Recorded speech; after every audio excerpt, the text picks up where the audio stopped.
Good morning, dear students. I am Professor Harsh Patidar, Mechanical Department, Sister College, Bhopal. We are discussing about mechanical vibration. पिछली कुछ classes में हमने देखा कि mechanical vibration तक हम कैसे पहुंचे, the journey towards mechanical vibration, जिसमें मैंने mechanics, strength of material, dynamics of machine, theory of machine के कुछ डेफिनेशंस इन्वॉल्व करके वाइब्रेशन की डेफिनेशन दी थी, जो आज मैं फिर से डिस्कस करना चाह रहा हूं। उसके बाद मैंने एक क्लास में हार्मोनिक एनालिसिस के बारे में आपको बताया। अब इन सबको क्लब करके एक्चुअल वाइब्रेशन क्या होता है वो हम समझने जा रहे हैं। ये क्लास भी इंट्रोडक्टरी क्लास टाइप की होगी, जिसमें पूरी वाइब्रेशन में मुझे किस कंपोनेंट का कौन सी प्रॉपर्टी यूज करनी है वो देखूंगा मैं। साथ ही साथ मैं ये देखूंगा कि कौन कौन से मेथड यूज होते हैं जिससे मैं ये पता कर सकूं कि कोई भी वाइब्रेशन की प्रॉब्लम को सॉल्व कैसे किया जा सकता है। ठीक है, तो वही मैकेनिकल वाइब्रेशन की एक बार हम डेफिनेशन रिवाइज करें तो it is to and fro motion about mean equilibrium position or line or point which is very rapid। जैसा हमने देखा था, फिर से एक बार देखते हैं। अगर ये पेंडुलम इमेजिन कर रहा हूं मैं, ये पेंडुलम है। अगर पेंडुलम को इस वर्टिकल एक्सिस के अबाउट अगर मैं डिस्प्लेसमेंट देता हूं तो ये जो टू एंड फ्रो मोशन होगा इस वर्टिकल एक्सिस के अबाउट, इसी को आप क्या बोलोगे? वाइब्रेशन बोलोगे। ठीक है, तो मुझे कोई भी सिस्टम में वाइब्रेशन कैसे हो रहा है पता करना है तो पहले मुझे उस सिस्टम की इक्विलिब्रियम पोजीशन पता होना चाहिए। सबसे इंपॉर्टेंट चीज क्या होती है कि system must be in equilibrium. उसी के बाद ही मैं क्या करूंगा? उसके इक्विलिब्रियम को डिस्टर्ब करूंगा। कभी भी ये मतलब नहीं होता है कि वो वापस आए अपने इक्विलिब्रियम में। कभी कभी हम सिस्टम में इतना फोर्स लगा देते हैं कि वो इक्विलिब्रियम में कभी वापस नहीं आएगा, उसको मैं वाइब्रेशन नहीं बोलूंगा। मुझे टू एंड फ्रो मोशन दिखना चाहिए उसकी मीन इक्विलिब्रियम पोजीशन में, तभी मैं कहूंगा कि सिस्टम इज वाइब्रेटरी या सिस्टम इज वाइब्रेटिंग। ठीक है, तो पहली कंडीशन क्या हो गई मेरी कि system must be in equilibrium. तो मुझे चेक करना पड़ेगा कि हाँ भाई कोई ना कोई भी अनबैलेंस्ड फोर्स उसमें प्रेजेंट ना हो। इसके बाद मैं उसके इक्विलिब्रियम को डिस्टर्ब करूंगा। अब उसके इक्विलिब्रियम को डिस्टर्ब करने के लिए मुझे कोई फोर्स देना पड़ेगा, एक्सटर्नल फोर्स। ठीक है, तो उसके इक्विलिब्रियम को जैसे ही डिस्टर्ब करूंगा, उसकी इक्विलिब्रियम पोजीशन के अबाउट अगर टू एंड फ्रो मोशन मुझे दिख रहा है, then it is said to be कि भैया सिस्टम में वाइब्रेशन है। ठीक है, जैसे अपन ने अभी पेंडुलम का देखा। अगर एक स्प्रिंग और एक मास सिस्टम आप इमेजिन करें, for example this is spring, this is mass. जैसे ही मैं मास को नीचे पुल करूंगा इस इक्विलिब्रियम पोजीशन क्या हो, तो that spring mass motion is also known as vibratory motion. और सिंपल, कहीं पर भी मुझे सिंपल हार्मोनिक मोशन मिल गया, हाँ भैया ये वाइब्रेशन, क्योंकि सिंपल हार्मोनिक मोशन भी इक्विलिब्रियम के अबाउट मोशन करता है, to and fro, that is vibration. ठीक है, अब हम धीरे धीरे वाइब्रेशन की थ्योरी को आगे बढ़ा रहे हैं। जहां पर मैंने डेफिनेशन समझी, मुझे कहीं पर भी टू एंड फ्रो मोशन दिखना चाहिए, मैं उसे वाइब्रेशन बोलूंगा। उसके बाद मैं आगे बढ़ रहा हूं। टाइप्स ऑफ वाइब्रेशन पे जाने से पहले मेरे को कोई भी सिस्टम अगर दिख रहा है तो मैं उसे अपने वाइब्रेटरी सिस्टम में कैसे कन्वर्ट करूं, उसके लिए मुझे कुछ एलिमेंट्स चाहिए वाइब्रेशन के। ठीक है, किसी भी सिस्टम को मुझे इन 4 एलिमेंट्स में डिवाइड करना है। अगर ये 4 एलिमेंट मुझे मिल गए, उसके बाद मैं पता कर पाऊंगा कि किस टाइप का वाइब्रेशन है और उसके अकॉर्डिंग मैं उस प्रॉब्लम का सॉल्यूशन निकालूंगा। क्योंकि मुझे यहां पर निकालनी पड़ती है फ्रीक्वेंसी। क्यों? क्योंकि सिंपल हार्मोनिक मोशन हो रहा है, एक साइकिल में होता है।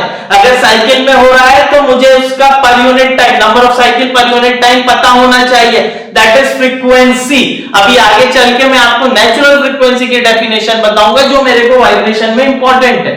तो मुझे सिंपल हार्मोनिक मोशन दिखा जिसको मैंने वाइब्रेशन बोला, अब उसकी मुझे फ्रीक्वेंसी की रिक्वायरमेंट है जिसको मैं आगे चल के नेचुरल फ्रीक्वेंसी बोलूंगा। किस कंडीशन में बोलेंगे वो अभी अपन देखेंगे। तो मेरे सामने कोई भी फिजिकल सिस्टम है, जैसे कि स्प्रिंग मास बोल दिया मैंने, एक बोल दिया आपको पेंडुलम बोल दिया, ठीक है, मैंने आपको बोल दिया फॉर एग्जांपल बीम्स बोल दिया, अभी मैं बताऊंगा यार ड्रॉ करके कि कैसे ये लोग वाइब्रेट करते हैं। उसके लिए मुझे कुछ एलिमेंट्स मैंने डिफाइन किए हैं, वो अपन देखते हैं। तो हमारा आज का पहला टॉपिक हो गया एलिमेंट्स ऑफ वाइब्रेटरी सिस्टम, ठीक है। अब एलिमेंट्स मैंने यहां पर डायग्राम फॉर्म में भी बनाए। The first one is mass, spring, damper, excitation force. Excitation force कोई एलिमेंट नहीं है, बट ये एक इंपॉर्टेंट रोल प्ले करेगा, क्योंकि यही एक्साइटेशन फोर्स सिस्टम के इक्विलिब्रियम को डिस्टर्ब करेगा। तो इसको भी मैंने क्या माना, एलिमेंट ऑफ वाइब्रेटरी सिस्टम। ऐसा नहीं है कि कोई सिस्टम में स्प्रिंग, मास, डैम्पर मुझे दिख रहा है तो मैं उसे वाइब्रेटरी सिस्टम बोल दूंगा। अनटिल अनलेस मैं उसमें कोई एक्साइटेशन फोर्स नहीं लगाऊंगा, यानी एक्सटर्नल फोर्स नहीं लगाऊंगा जिससे वो सिस्टम डिस्टर्ब होगा उसकी इक्विलिब्रियम से, तब तक मैं वाइब्रेशन की स्टडी नहीं कर सकता। तो सबसे पहले मेरे को मास, स्प्रिंग, डैम्पर, एक्साइटेशन फोर्स, ये चार एलिमेंट ढूंढने पड़ते हैं किसी भी फिजिकल सिस्टम में। अगर ये चार एलिमेंट मिल गए तो मैं कह सकता हूं कि हाँ सिस्टम एग्जीक्यूट वाइब्रेशन, उस पर मैं अपना मैथमेटिकल मॉडलिंग करके उसकी प्रॉब्लम का सॉल्यूशन निकाल सकता हूं। सॉल्यूशन का मतलब मुझे उसकी नेचुरल फ्रीक्वेंसी पता होनी चाहिए। अगर मुझे नेचुरल फ्रीक्वेंसी पता चल गई तो मैं ये बता सकता हूं कि इसमें number of cycles per unit time कितना होगा, और यही मुझे निकालना है। आगे चल के जब हम फोर्स वाइब्रेशन की तरफ जाएंगे, आजकल हाई स्पीड व्हीकल्स बन रहे हैं, वहां बहुत इंपॉर्टेंट रोल प्ले करेगा मेरा नेचुरल फ्रीक्वेंसी। खैर वो बात की बात है, फिलहाल मैं एलिमेंट समझता हूं। ये एलिमेंट्स एक तरीके की प्रॉपर्टी रिप्रेजेंट करते हैं, और वो प्रॉपर्टी जो बेस्ट रिप्रेजेंट होती है उनको लिया गया है चार element. That is mass inherent होता है, कोई भी सिस्टम बन रहा है किसी ना किसी मटेरियल का बन रहा है, यानी कुछ उसमें मास होगा, तो मास इज इनहेरिटेंट, ये होना चाहिए। दैट कि भाई कोई भी सिस्टम है उसका टोटल वेट या मास आपने निकाल लिया, that is the first element, यही वाइब्रेट करेगा मास, क्योंकि पूरा सिस्टम वाइब्रेट करता है। Second thing is spring. Spring ना बोल के मैं सेकेंड चीज को बोल रहा हूं स्टिफनेस, ठीक है। अब स्टिफनेस क्या होती है, उससे पहले मैं एक और चीज ये समझूं कि सिस्टम इक्विलिब्रियम में है और मुझे उसमें फोर्स लगाना है ताकि मैं उसके इक्विलिब्रियम को डिस्टर्ब कर सकूं। फोर्स को देखा जाए, फॉर एग्जांपल ये चौक है, इस चौक को मैं अगर बहुत ज्यादा क्रशिंग लोड लगा दूंगा तो चौक क्या हो जाएगी, पूरी तरीके से फेल हो जाएगी, क्रश हो जाएगी। तो जो लोड मैं एक्सटर्नली अप्लाई कर रहा हूं वो सिस्टम को विथस्टैंड भी तो करना चाहिए, नहीं तो सिस्टम ही क्रश हो जाएगा, फेल हो जाएगा, फिर काहे के वाइब्रेशन। तो मुझे ये पता होना चाहिए कि किसी भी पर्टिकुलर सिस्टम में अगर मैं फोर्स लगा रहा हूं तो वो सिस्टम विथस्टैंड भी तो करे। अब उसके लिए मैं क्या करूंगा, उसके लिए मैं सिस्टम की स्टिफनेस डिफाइन करूंगा। स्टिफनेस क्या होती है, स्टिफनेस होता है सिंपल भाषा में बोले तो load per unit deflection. Unit deflection के लिए कितना लोड लगेगा।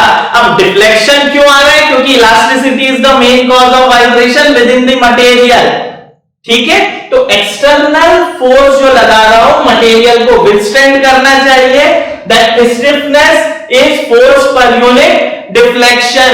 डिफ्लेक्शन, अब यूनिट डिफ्लेक्शन से आप क्या समझे, 1 मीटर हो सकता है, 1 सेंटीमीटर हो सकता है। यूनिट डिफ्लेक्शन का मतलब होता है कि जिस पॉइंट पे, यानी यील्ड पॉइंट पे अगर उसके बाद में थोड़ा सा लोड लगाऊंगा तो कोई ना कोई ग्रेन या मॉलिक्यूल कन्वर्ट हो जाएगा प्लास्टिक स्टेट में, तो वो जो उस एलोकेशन का यूनिट डिफ्लेक्शन होता है। किसी भी मटेरियल पे मैंने लोड लगाया, जैसे ही लोड लगाया उसके यील्ड पॉइंट पे पहुंचा, अब मुझे पता है कि अगर मैंने थोड़ा सा भी लोड लगाया तो यहां पर यूनिट डिफ्लेक्शन होगा, कोई ना कोई सा इसका एलोकेशन कन्वर्ट हो जाएगा प्लास्टिक स्टेट में, that is the unit deflection. तभी मैं इस स्टिफनेस को भी इनहेरिटेंट प्रॉपर्टी बोलता हूं। अदरवाइज 4 पर यूनिट डिफ्लेक्शन तो आप 1 मीटर लगाओ, 1 सेंटीमीटर लगाओ, 1 mm लगाओ, इसमें फोर्स बदल जाता है। तो ये फिर इनहेरिटेड प्रॉपर्टी कैसे हुई? Inherited with in the material होता है कि जब मैं लोड लगा रहा हूं किसी मटेरियल पे तो वो हमेशा इलास्टिक लिमिट में होना चाहिए, क्योंकि plastic limit is considered as failure. तो वो जो लोड उस पॉइंट पे लग रहा है जहां पर इलास्टिक से प्लास्टिक हो रहा है, दैट इज यूनिट डिफ्लेक्शन। इसलिए this is also an inherited property of the material. अब स्प्रिंग सबसे अच्छी तरीके से स्टिफनेस को रिप्रेजेंट करता है, ये हमें पता है, हम बहुत बचपन से सुनते आ रहे हैं। Spring should be stiff enough to withstand the load, so spring represents stiffness. So ये प्रॉपर्टी को रिप्रेजेंट करने के लिए मैंने क्या किया?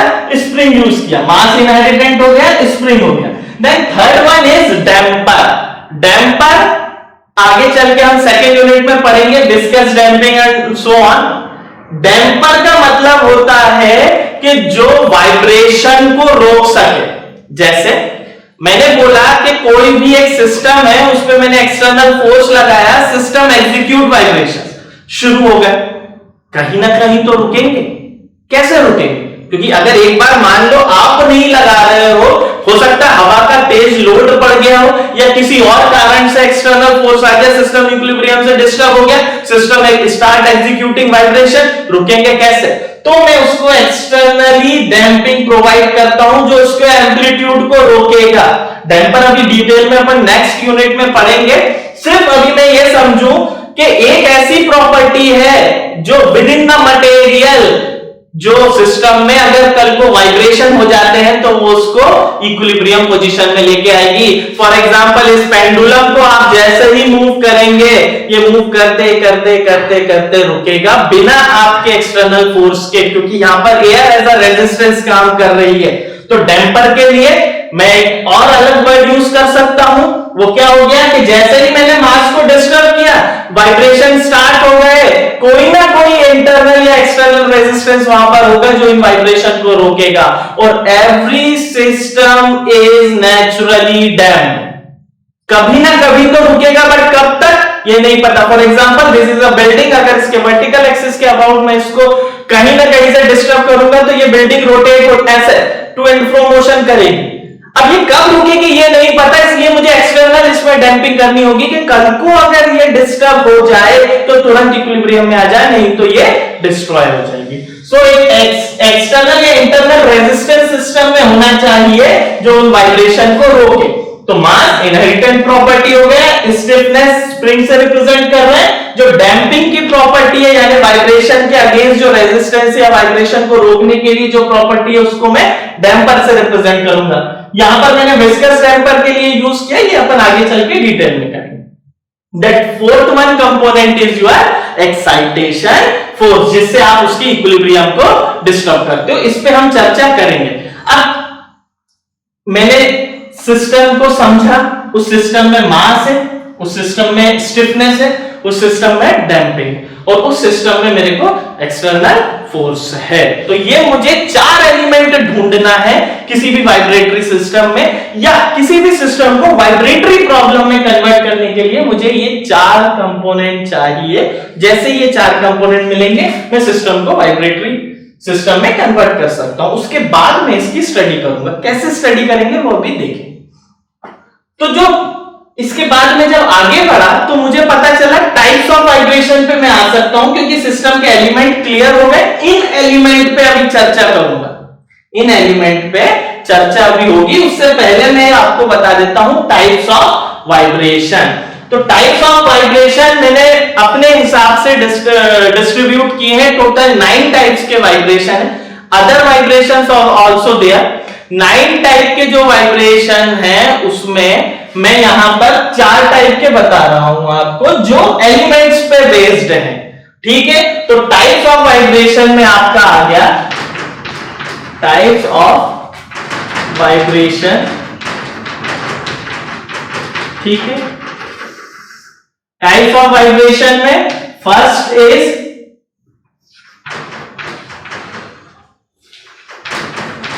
Undamped free vibration, second is damped free vibration, third is forced undamped vibration and fourth one is forced damped. ठीक है, अभी मैंचार टाइप का डिवाइड किया है, तो हम ये समझ लेते हैं ये चार टाइप के कैसे होते हैं। एक एक कंपोनेंट अनडैम्प्ड, अनडैम्प्ड कोई डैम्पर नहीं है। क्या बोला मैंने? अनडैम्प्ड कोई डैम्पर नहीं है। डैम्प्ड मतलब डैम्पर है। यानी जब मैं वाइब्रेशन के टाइप्स देख रहा हूं, कोई भी सिस्टम मैंने देखा तो मुझे पता चला कि डैम्पर उसमें है ही नहीं, यानी कोई भी एक्सटर्नल डैम्पिंग आपने उसमें प्रोवाइड नहीं की। जैसे एक स्प्रिंग और मास सिस्टम, सिर्फ एक स्प्रिंग मास सिस्टम, एक पेंडुलम, आपने कोई भी उसमें एक्सटर्नल डैम्पिंग प्रोवाइड नहीं की। डैम्प्ड वाइब्रेशन, इसका मतलब डैम्पर प्रेजेंट है, एक्सटर्नली डैम्पिंग की। इधर आपने कूलाम्ब डैम्पिंग की, विस्कस डैम्पिंग की, जो अपन डैम्पिंग में देखें। फोर्स्ड वाइब्रेशन यानी एक्सटर्नल फोर्स इज प्रेजेंट। ठीक है। फ्री वाइब्रेशन, इसका मतलब external force is not present. अब हम कंफ्यूज हो गए कि सर ने तो बोला है कि fourth component is your excitation force, that is external excitation force. यहां पर कह रहे हैं फ्री वाइब्रेशन। थोड़ा समझने की बात है। देख, मैं बोल रहा हूं कि सिस्टम के इक्विलिब्रियम को डिस्टर्ब करना है, सिस्टम के इक्विलिब्रियम को डिस्टर्ब करना है, इसके लिए मुझे एक्साइटेशन फोर्स चाहिए। अब मैं पहले फ्री वाइब्रेशन की बात कर रहा हूं। अगर किसी सिस्टम में एक बार फोर्स लगाकर उसे डिस्टर्ब किया और हटा दिया, अब मुझसे आप पूछ रहे हो सर कितना फोर्स लगाया? मुझे कोई मतलब नहीं है कितना फोर्स लगाया, बस इतना लगाया कि वो सिस्टम उसे विथस्टैंड कर ले। सिर्फ एक बार फोर्स लगाया, हटा दिया, तो दैट इज फ्री वाइब्रेशन। सिर्फ मैंने इक्विलिब्रियम डिस्टर्ब कर दिया है। अब उसमें जो भी वाइब्रेशन होंगे, जैसे ये बोर्ड, जैसे ही मैंने इसकी इक्विलिब्रियम के अबाउट फोर्स लगाया तो ये ऐसे वाइब्रेट कर रहा है। ठीक है, तो now that is free vibration. एक बार फोर्स लगाया, हटा दिया, कोई मतलब नहीं है, ना ही उसके मैग्नीट्यूड से कोई मतलब है, ना ही उसकी फ्रीक्वेंसी से कोई मतलब है। लगा यहां से पूछना तो भी मैं नहीं बता रहा हूं, सिर्फ इक्विलिब्रियम को डिस्टर्ब किया। ऐसी कंडीशन में जो वाइब्रेशन होंगे उनको मैं बोलूंगा फ्री वाइब्रेशन। सिर्फ डिस्टर्ब किया, क्योंकि स्टडी करने के लिए डिस्टर्ब तो करना ही पड़ेगा। ऐसा थोड़ी ना कि इक्विलिब्रियम में और हम वाइब्रेशन की स्टडी कर लें। तो हमने एक्सटर्नल फोर्सेस सिस्टम के इक्विलिब्रियम को डिस्टर्ब किया, अब उस फोर्स के मैग्नीट्यूड से मुझे कोई भी मतलब नहीं। तो इस टाइप के वाइब्रेशन को बोलते हैं फ्री वाइब्रेशन। ठीक है, अब मैं बोल रहा हूं अनडैम्प्ड फ्री वाइब्रेशन, यानी कोई भी डैम्पर नहीं है और कोई भी फोर्स नहीं है। फॉर एग्जांपल सिर्फ एक स्प्रिंग मास सिस्टम है, जैसे ये एक स्प्रिंग हो गया, ये एक मास हो गया, आपने मास को डिस्टर्ब किया और ये इस टाइप के वाइब्रेशन एग्जीक्यूट करेंगे। डिस्टर्ब करके हट गए, कोई फोर्स से पता नहीं, अब ये नेचुरली वाइब्रेट हो रहा है। इसलिए यहां पर इस टाइप के वाइब्रेशन को नेचुरल वाइब्रेशन भी बोलते हैं। और अनडैम्प्ड फ्री वाइब्रेशन में आपको मिलती है नेचुरल फ्रीक्वेंसी, नेचुरल फ्रीक्वेंसी, क्योंकि ये पॉसिबल ही नहीं होते हैं, कुछ ना कुछ डैम्पिंग एलिमेंट हमेशा प्रेजेंट होता है। तो ये आपके हो गए हैं थ्योरेटिकल टाइप के वाइब्रेशन, जैसे स्प्रिंग मास सिस्टम हो गया, पेंडुलम सिस्टम हो गया, क्योंकि एयर एज अ रेजिस्टेंस भी वर्क कर लेती है, जिसको हम नेग्लेक्ट कर देते हैं, बट इनको हम बोलते हैं अनडैम्प्ड फ्री वाइब्रेशन। ना अनडैम्प्ड फ्री वाइब्रेशन में जो फ्रीक्वेंसी होगी उसको नेचुरल फ्रीक्वेंसी बोलेंगे।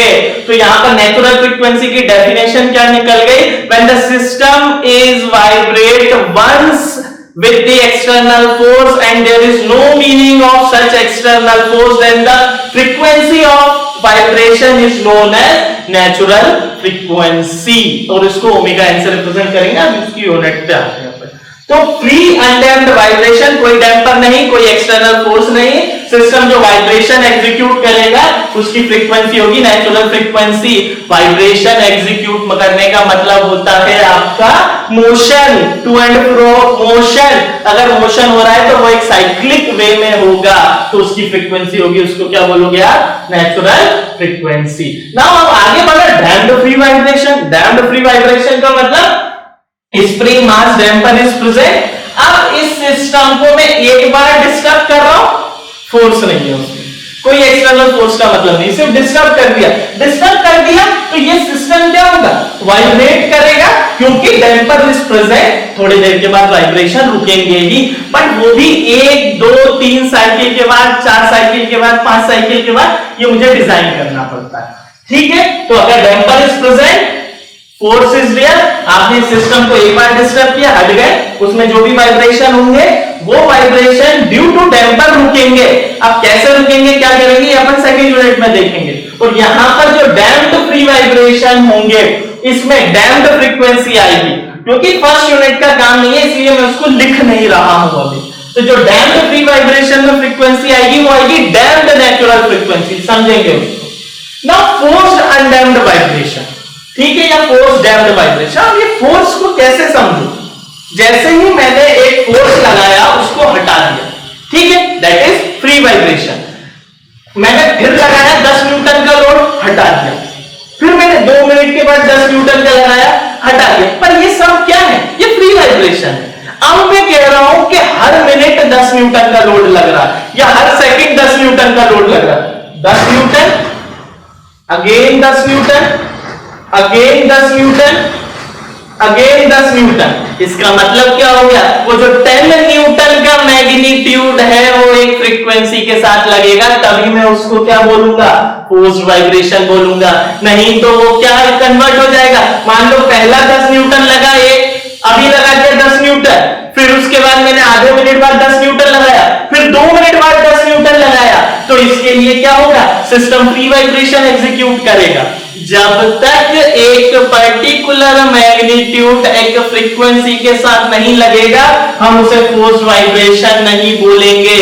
यानी अगर मुझे उस सिस्टम में फोर्स वाइब्रेशन लगाना है तो एक F0, एक constant magnitude with a frequency that is omega, जिसको मैं फोर्सिंग और एक्साइटेशन फ्रीक्वेंसी बोलता हूं। अब मुझे समझ में आ गया कि फोर्स वाइब्रेशन का मतलब एक मैग्नीट्यूड एक फ्रीक्वेंसी के साथ लगे, फ्री वाइब्रेशन का कोई मतलब नहीं है। एक बार सिस्टम के इक्विलिब्रियम को डिस्टर्ब किया, खत्म, फिर ना ही उसके मैग्नीट्यूड से मतलब है, ना ही उसकी फ्रीक्वेंसी से मतलब है।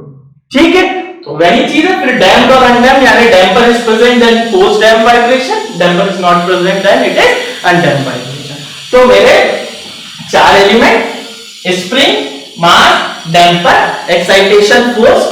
आपको बोला है एक स्प्रिंग और एक मास सिस्टम है, सिर्फ उसमें मैंने डिस्टर्ब किया एक्सटर्नल फोर्स से, दैट इज फोर्स सिर्फ एक बार डिस्टर्ब किया, इसका मतलब इसके मैग्नीट्यूड का कोई मतलब नहीं है, यानी फ्री अनडैम्प्ड वाइब्रेशन।